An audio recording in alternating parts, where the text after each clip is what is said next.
York, they're working against the clock now. Here comes Derek Harper. Looking for Ewing. He gets it there. The turnaround Jay. Oh, what a shot. Patrick Ewing wins it with a fadeaway. The dagger from 18. What's good, YouTube? It's King Greco, the king of the chase down, and I have a very special greatest mode for you.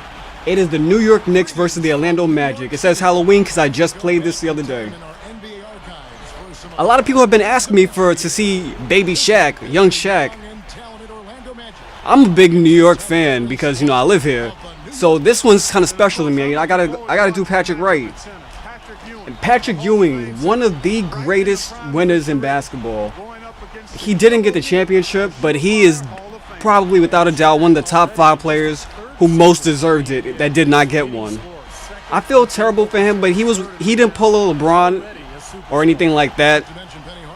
He pretty much was almost a career Knick. He played for the Magic in his last season, but before that he was a Knick all those years, and he was the very first person to ever be picked first due to the NBA lottery system, and he was expected to be big, and he struggled, but he still ended up going down as the greatest shooting center of all time. And I'm talking about overall. I'm not talking about people like Mehmet Okur who are good at three-point shots. That doesn't just make you the greatest shooting center of all time, but this guy definitely is. I'd say that the closest thing we have to Hakeem Olajuwon is Patrick Ewing, and it's amazing that they were able to play each other in college and in the NBA for all the people in the 90s.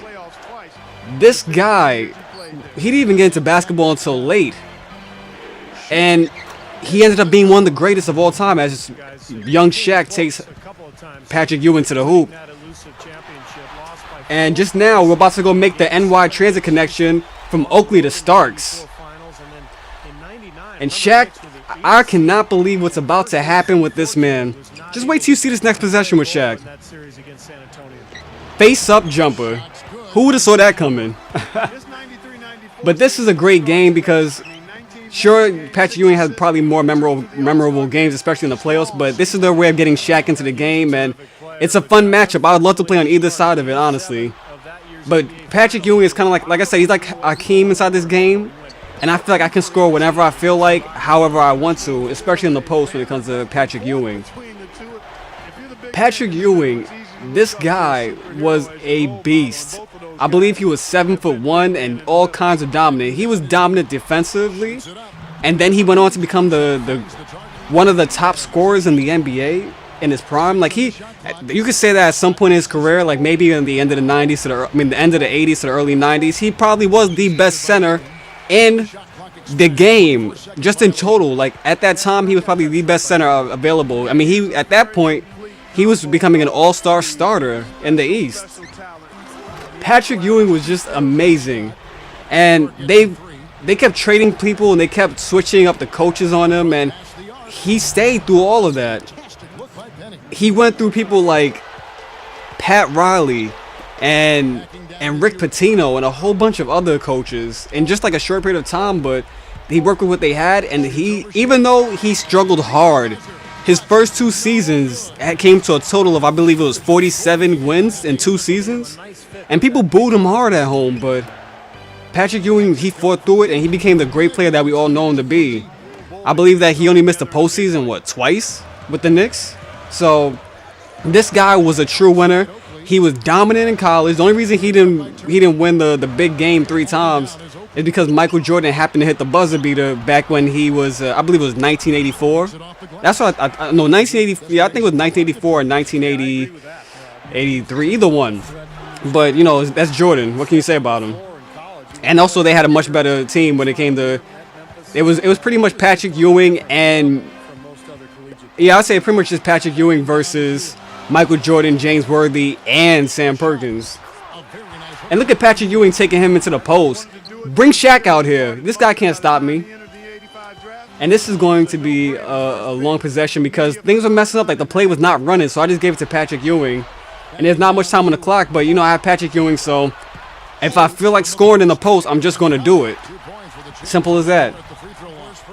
Now, I kind of wish that they would have had the New York Knicks of a few years before this, or a few years Yeah, a few years before this, because they would have had either Doc Rivers or they would have had Mark Jackson on the team. And it's unfortunate the only way I can play with Mark Jackson is via, I mean, the only way I can see him inside the game is by playing with the Golden State Warriors. But, I mean the Golden State Warriors as their head coach, not as a player. It's unfortunate, but inside this game, I still have a good team, and some of these players are actually going to be inside the Legends mode. I mean, the greatest mode, Legends Showcase DLC that's coming out, which is probably going to be, it's not going to be that exciting in my opinion. I'm not going to be making any videos for Legends. I mean, for the Legends Showcase involving that cel-shaded art, but a lot of these players are going to come back on other teams. As Charles Oakley hits the jumper, and it was kind of crazy. After that stupid shot, they actually was suggesting that I take more shots like that with Charles Oakley. I don't know what they were thinking, but we're going into the half, and we have a pretty good lead. We kept them to just, what, 5 points that quarter?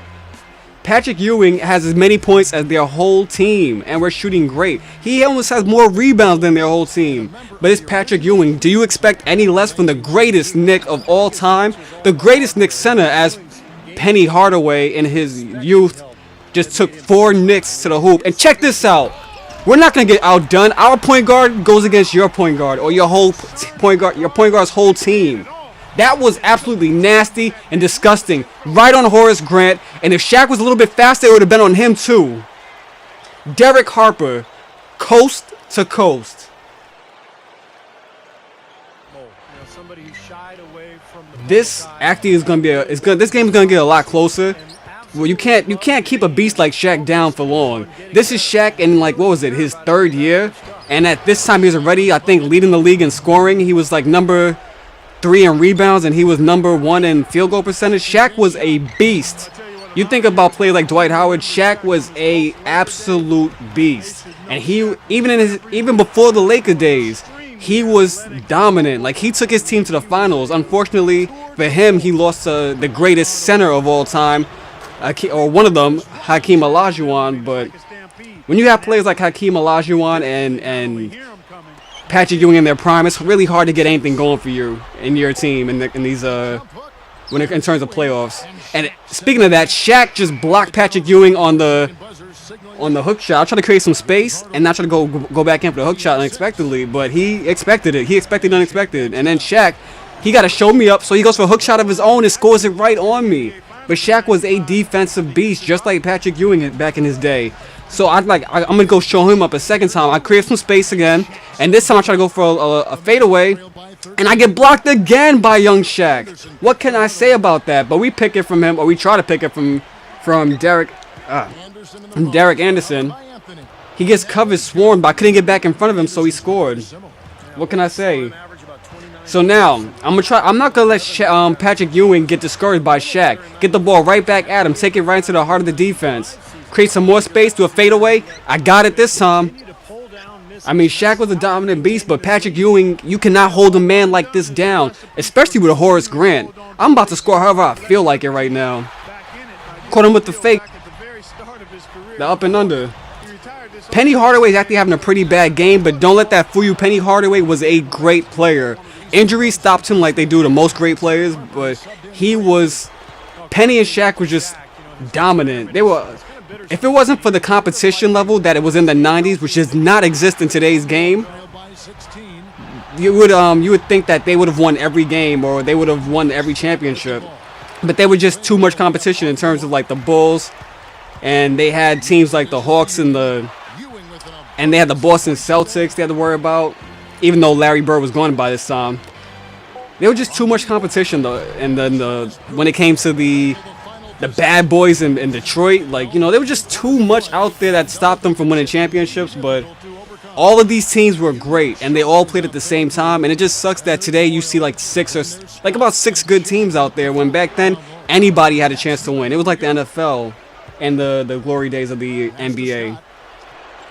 Oh, I overcommitted on the steal and I flew way past them. That is not good. Not good at all. I try to contest the shot. We get the ball. Oakley gets it to Starks. Starks gets the ball to Patrick Ewing while he misses the dunk. How do you miss something like that, Patrick? Come on. You're known for having nasty dunks like that. Get the ball back to Patrick Ewing. I go up against Shaq. I try to create some more space.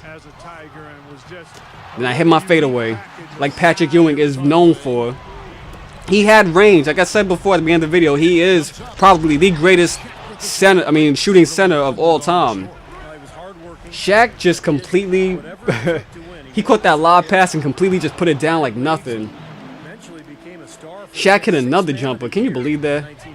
Get the ball to Patrick Ewing early inside the possession. Hop past Shaq with the hop step, and then I get the easy score. It's hard to keep a man like this down. Shaquille O'Neal going all the way from the three-point line, just driving. Can you believe I actually let him score like that? They are only down by 10. We kept them at 13 at the half, and now they have 40 already, and the game's not even over. I try to shoot it right over Shaq, and I get it. That just sucks. That happened to foul Penny Hardaway. Penny Hardaway, you can't keep a man like him down either. The second coming of Magic Johnson. I try to repost up Shaq, and I hit him with the fadeaway. Patrick Ewing, I've been doing this all game long. When are they going to learn? They need to double team me. I'm just running the play. Get the ball back to my man Patrick Ewing. I'm trying to push into Shaq. It's hard to push Shaq because he's like he's a beast inside of like today's game. He was a monster back then, so you're not pushing Shaq. So instead of pushing him, I just drove to the key. They try to force up a bad shot. The game's over, and we win 59-42. I really hope you like this game. I was trying to give a little bit of history on Patrick Ewing. There's a lot more to his story, but I didn't have the time for it. It'd be like a 20-minute video. I hope you guys enjoyed the video, and let me know which greatest mode game you want next. All right?